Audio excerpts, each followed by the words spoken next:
Los tres mensajes cósmicos es el título de nuestra lección de escuela sabática para este segundo trimestre. Sean entonces todos muy bienvenidos a este nuevo viaje de aprendizaje sobre nuestro Señor Jesús. Comenzaremos con la lección número 1, titulada Jesús gana, Satanás pierde. Tomaremos los textos claves de la semana para analizarlos según el comentario bíblico adventista. Antes de orar, les invitamos a que compartan este audio video con todos sus amigos y familiares para que podamos expandir el mensaje de salvación. Oremos. Padre Santo que estás en el cielo, gracias Señor te damos porque cada día nos permites estudiar tu palabra. Haznos dignos, Señor, en sabiduría y entendimiento para comprender lo que hoy deseas enseñarnos y que lo podamos, Señor, poner en práctica y compartirlo con muchas personas. En Jesús. Amén. Vamos a analizar entonces lo que el comentario bíblico adventista nos dice de Efesios 5:25. Solo los que mediante la fe en Cristo obedecen todos los mandamientos de Dios alcanzarán la condición de impecabilidad en que vivía Adán antes de su transgresión. Testifican de su amor a Cristo obedeciendo todos sus preceptos. Esfuércense por obtener una preparación cabal para encontrarse con Jesús, para que cuando Él aparezca ustedes puedan exclamar con gozo: «He aquí, este es nuestro Dios a quien hemos esperado y Él nos salvará». Entonces la vida eterna os pertenecerá y seréis participantes de la gloria de Cristo para escuchar eternamente su gloriosa voz de aprobación y contemplar su amable persona. Nadie que ame a Jesús de veras se sentirá triste a causa de su segunda venida. Y a medida que nos aproximamos a la venida del Hijo del Hombre, los que verdaderamente amamos a Jesús miraremos delante con gozosa esperanza y nos esforzaremos por estar listos y contemplar a aquel a quien aman nuestras almas y que murió para redimirnos. El comentario bíblico sobre el libro de Apocalipsis capítulo 12 nos trae unas enseñanzas muy puntuales, pero debemos estar muy pendientes y muy atentos, mis apreciados hermanos, para entender y comprender. Que el Señor nos dé sabiduría. Capítulo 12 del libro de Apocalipsis. Como el lenguaje y los símbolos de Apocalipsis han sido tomados en gran parte del Antiguo Testamento, para entender correctamente diversas palabras, necesitamos considerar sus equivalentes hebreos dentro del contexto de nuestro Antiguo Testamento. Es decir, las tres palabras hebreas más comunes en el Antiguo Testamento para expresar la idea del remanente son: primero, peletat, lo que escapa o aquellos que escapan, escapar. Segundo, sherit, que significa el resto o lo que queda, o lo restante. Dejar sombras, quedar sobre algo o quedar. Tercero, yeter, lo que queda, remanente, restar. Dejar de sobra, quedar de sobra.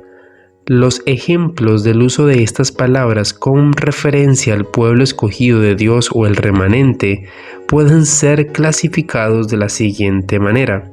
Primero, se habla de los miembros de la familia de Jacob que fueron protegidos en Egipto bajo el cuidado de José como una posteridad en la tierra, literalmente un resto o remanente. Se da énfasis al hecho de la protección. Hasta donde sepamos, la familia entera sobrevivió. Segundo, en medio de la apostasía general, Elías protestó: «Yo solo he quedado, profeta de Jehová». Pero Dios declaró: «Y yo haré que queden en Israel 7,000, cuyas rodillas no se doblaron ante Baal». Tercero, un pequeño remanente de las 10 tribus que ha quedado de la mano de los reyes de Asiria, cuando se llevaron a la gran mayoría de la nación al cautiverio, remanente que había quedado en Palestina. Por lo tanto, se convirtió en un nuevo remanente de las 12 tribus y único heredero de las promesas, privilegios y responsabilidades del pacto que originalmente habían pertenecido a las 12 tribus. Cuarto, años más tarde, Sennacherib conquistó a todo Judá excepto a Jerusalén, la cual es llamada residuo. Este residuo de la casa de Judá que hubiere escapado debía echar raíz abajo y daría fruto arriba, y saldría como un remanente del pueblo escogido de Dios, su instrumento escogido para la salvación del mundo. Dios también se proponía recobrar el remanente de los israelitas y judíos que habían sido llevados cautivos a Asiria, y su propósito era preparar un camino para el remanente de su pueblo, como lo había hecho antes cuando sus antepasados salieron de Egipto.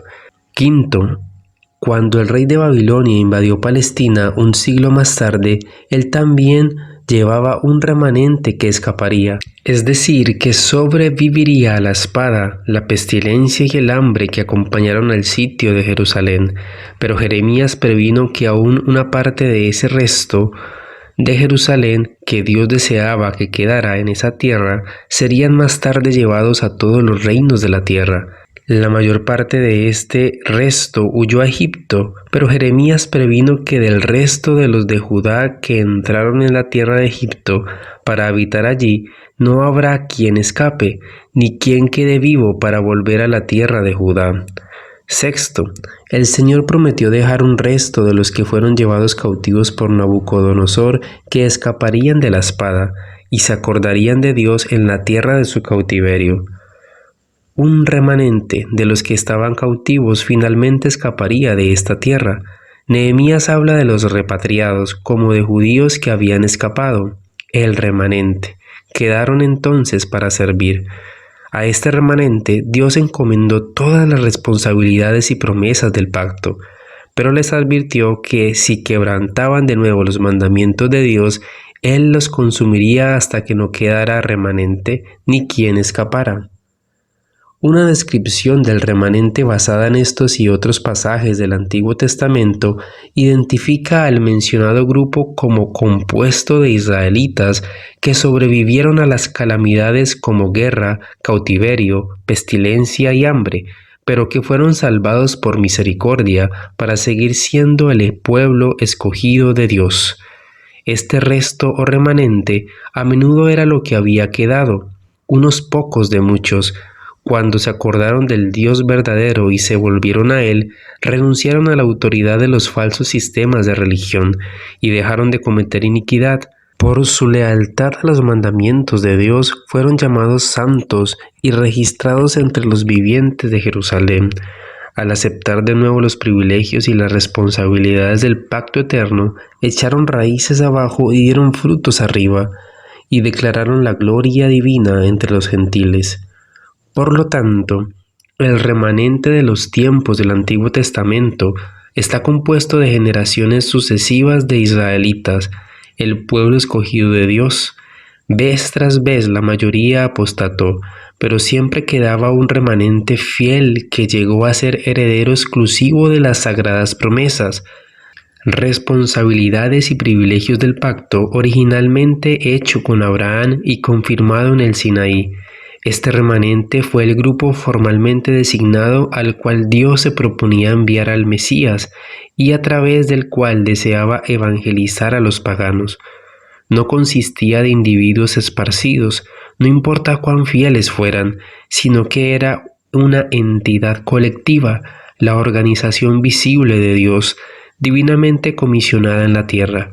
Debe también notarse que los varios términos hebreos que se traducen remanente o resto no dan la idea de final o de lo último de algo o de un grupo humano, excepto en el sentido de los que quedan son transitoriamente en su generación el último eslabón del linaje escogido.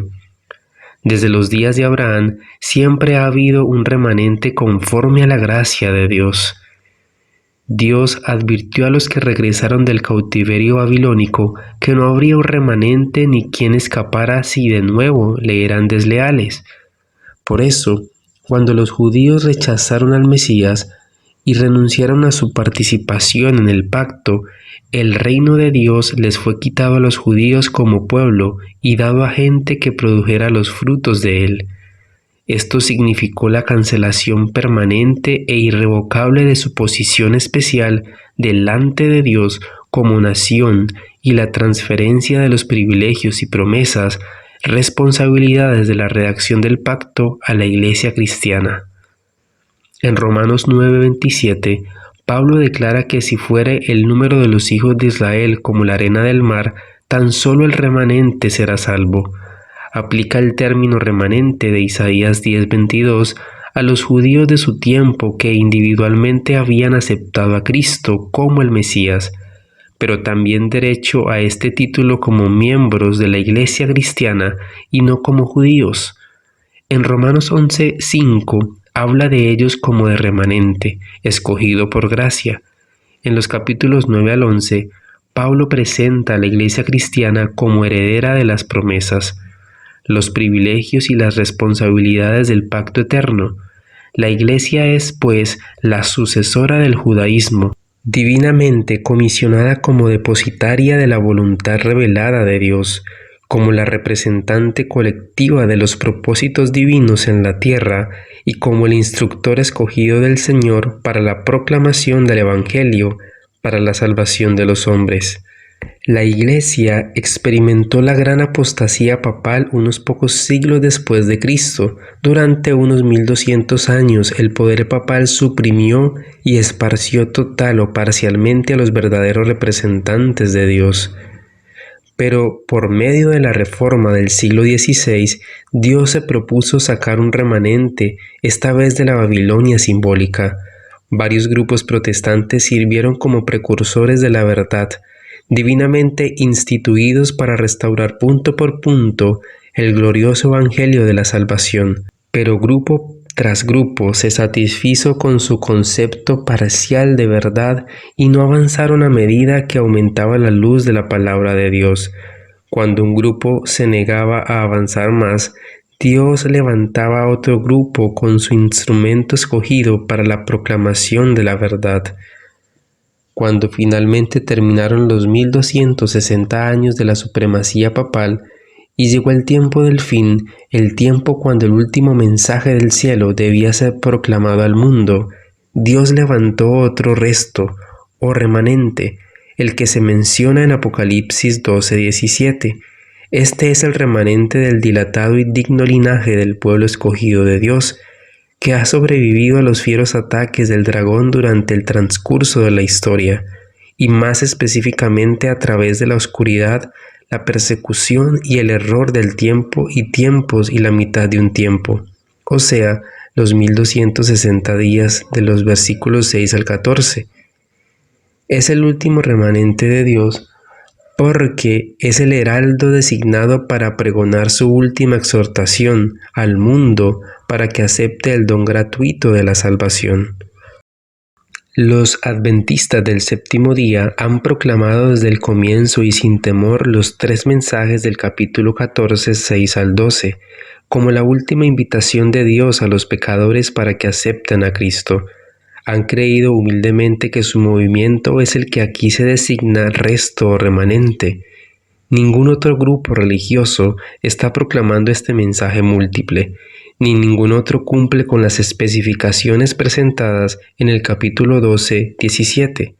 Por eso, ningún otro grupo tiene una base fundada en las Escrituras para sostener que es el resto o remanente mencionado en el versículo 17. Sin embargo, los adventistas rechazan enfática y claramente toda idea de que solo ellos son hijos de Dios y tienen derecho al cielo.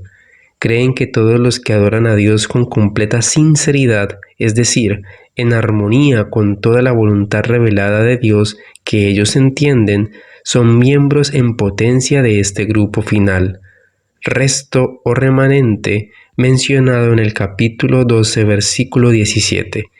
Los adventistas creen que su solemne tarea y gozoso privilegio es presentar en forma clara y persuasiva las últimas, cruciales y decisivas verdades divinas para atraer a todos los hijos de Dios a ese grupo que, según la profecía, se está preparando para el gran día del Señor. Isaías 14, versículo 12. Lucero, hijo de la mañana. El que brilla, hijo de la mañana. El nombre Elel, del verbo alal, que significa dar a luz o brillar. Como también sus equivalentes en los otros idiomas semíticos, era comúnmente aplicado al planeta Venus, el astro matinal, a causa de su brillo sin igual. Venus es el más luminoso de todos los planetas y cuando alcanza su máximo esplendor es 7 veces más brillante que Sirio, la más refulgente de todas las estrellas fijas. El nombre Lucifer deriva del latín y así aparece en este pasaje de la Biblia. Significa portador de luz. Parece que fueron Tertuliano, Jerónimo y otros padres de la Iglesia los primeros que aplicaron este nombre a Satanás. En la Edad Media se usó comúnmente con este sentido. En 2 de Pedro 1:19, Cristo aparece como fósforos, lucero de la mañana, literalmente portador de luz. En Apocalipsis 22:16 se lo llama estrella resplandeciente de la mañana, literalmente estrella matutina, lucero radiante. Cuando se aplican a Satanás estos nombres de Eósferos o Lucifer, indican la excelsa posición que una vez ocupó en el cielo junto a Cristo y también insinúan que todavía es rival de Cristo. Ninguna de estas denominaciones es nombre propio, aunque todas han llegado a tener ese sentido. Más bien, son términos atribuidos que denotan la excelsa posición desde la cual cayó Lucifer.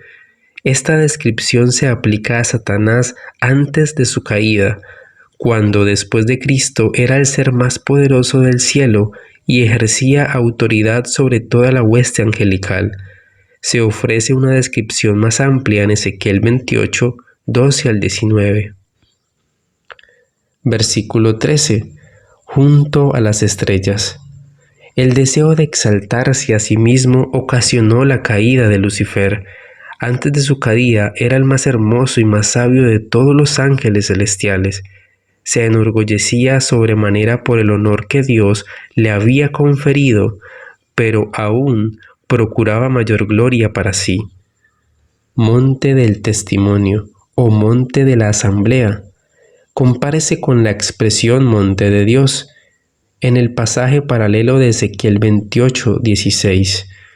Lucifer aspiraba a colocar su trono en el monte de la congregación, pero el Señor lo arrojó del monte de Dios.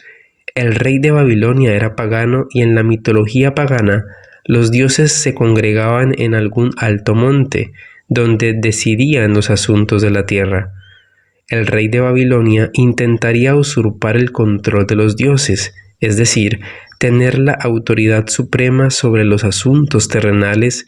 Como rey de Babilonia simbólica, Satanás también aspiraba a imponer su voluntad en las decisiones celestiales, es decir, a gobernar el universo de Dios. Los lados del norte.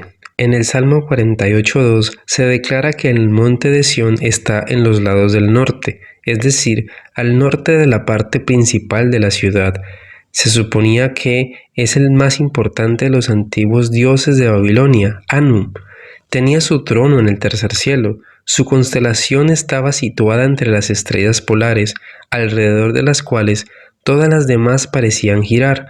La mitología pagana con frecuencia representaba a los dioses reunidos en concilio sobre una montaña, en un lugar lejano situado hacia el norte. Algunos piensan que Isaías empleó esta figura para describir las jactanciosas pretensiones de Lucifer. Versículo 14. Semejante al Altísimo. Lucifer aspiraba a ser semejante a Dios en posición, poder y gloria, pero no en carácter. Deseaba para sí el homenaje que la hueste angélica solo rendía a Dios.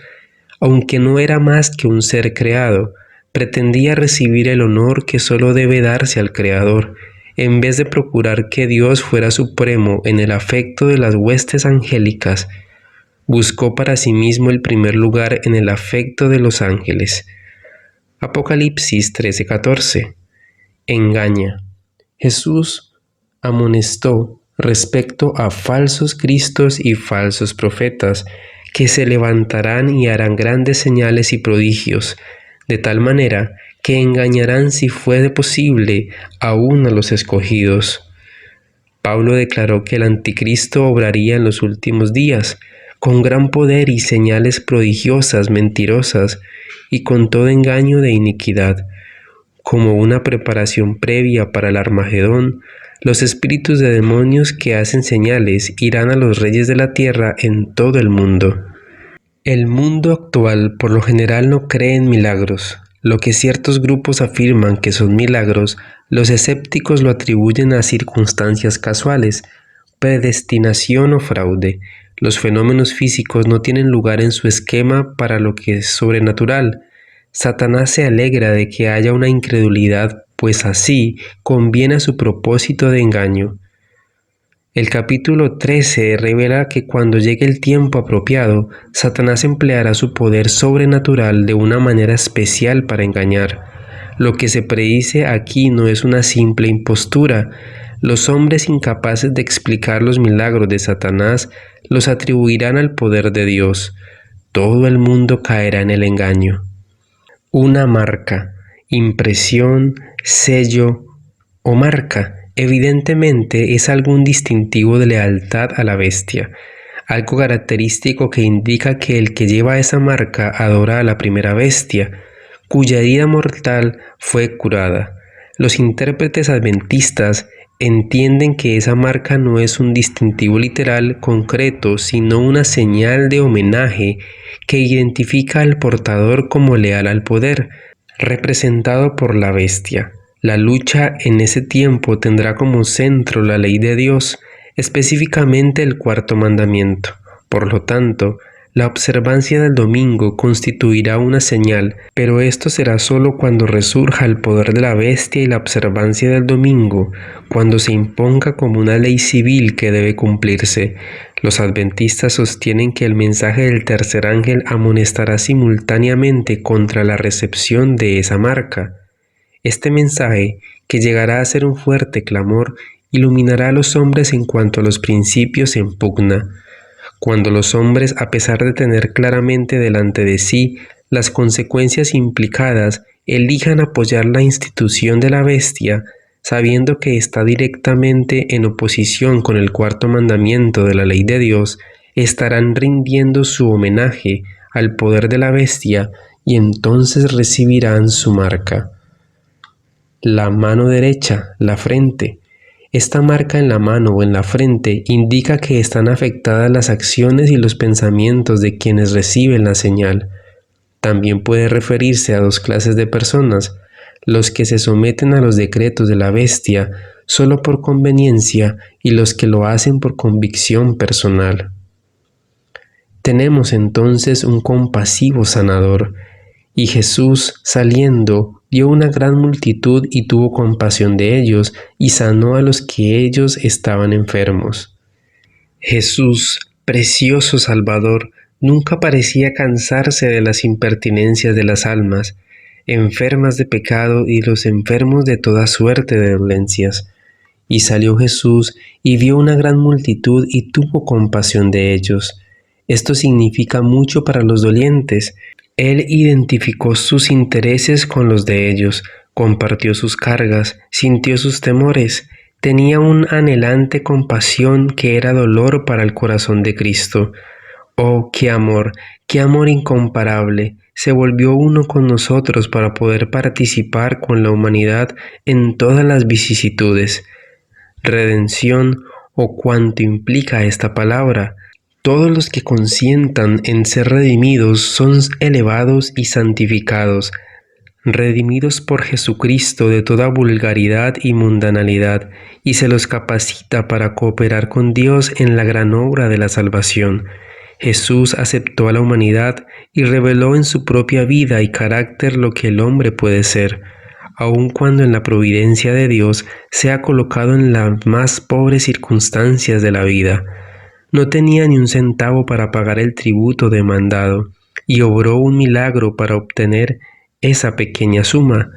Jesús, precioso Salvador, no tenía hogar y con frecuencia padecía hambre, no tenía dónde reclinar la cabeza, con frecuencia estaba cansado. La humanidad es honrada porque Jesús asumió la humanidad para revelar al mundo lo que puede llegar a ser ella. Puede traer a la luz la vida y la inmortalidad, llenar con luz los propósitos más comunes y humildes de la vida. Jesús se inclina sobre nosotros y escudriña nuestro carácter para ver si su propio carácter se refleja en nosotros. Padre Santo que estás en el cielo, gracias te damos, Señor, por este mensaje, porque debemos aprender, oh Dios, a reflejar tu carácter, porque llegará el momento, Padre Celestial, en el que seremos probados hasta lo máximo y deberemos tomar decisiones para vida eterna, Señor. En ese momento, Padre Celestial, que nuestra sabiduría y todo lo que hemos aprendido de tu palabra pueda resarcir y ser lo más importante y tomar decisiones para salvación.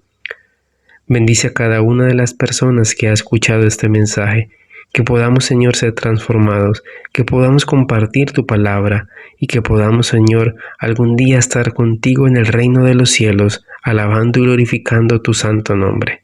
En Jesús. Amén. Mi apreciado hermano y hermana, recuerda compartir este audio o video para que juntos podamos crecer y aprender de Jesús.